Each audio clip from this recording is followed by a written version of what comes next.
À la fin du 19e siècle, le gouvernement américain décide d'installer un centre à l'entrée de New York pour accueillir tous les immigrants. Le centre est installé sur l'île d'Ellis Island, qui servira de centre de triage. En période de pointe, ils seront plus de 5000 personnes à transiter ici chaque jour. Objectif pour les autorités américaines, filtrer les immigrants et refouler tous les indésirables.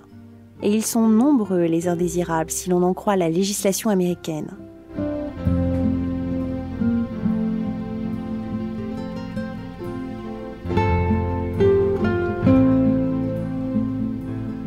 Dans la Register Room, les fonctionnaires étudient les dossiers en urgence et éliminent souvent, sans donner d'explication, les handicapés physiques et mentaux, les indigents, les malades, les prostituées, les anarchistes, les Chinois ou encore les analphabètes.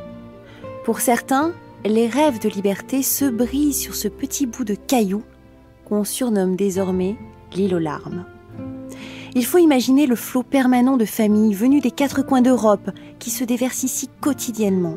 Il faut imaginer l'attente dans le hall pour les formalités administratives, l'attente à l'entrée du cabinet médical avec la crainte d'être refoulé, les longues nuits passées dans des dortoirs. Il faut imaginer la souffrance, la misère et l'espoir de ces gens qui ont fui les leurs pour traverser l'Atlantique.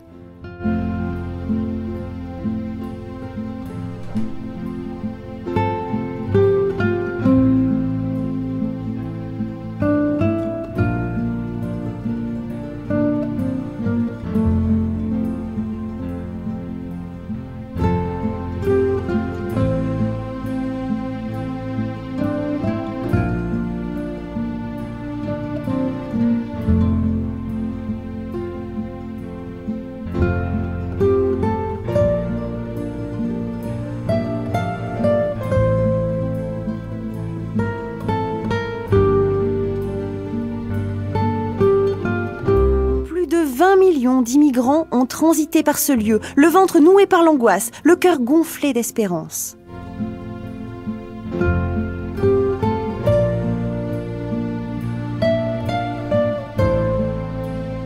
Dans les années 20, les lois sur les quotas vont venir considérablement réduire le flux migratoire, au point que dans les années 30, les candidats au retour seront plus nombreux que les nouveaux arrivants.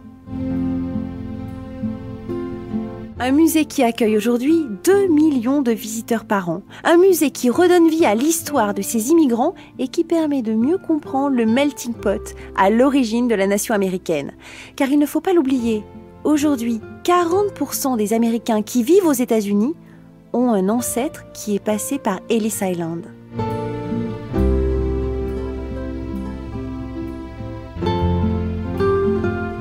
Le centre d'Ellis Island fermera finalement ses portes en 1954.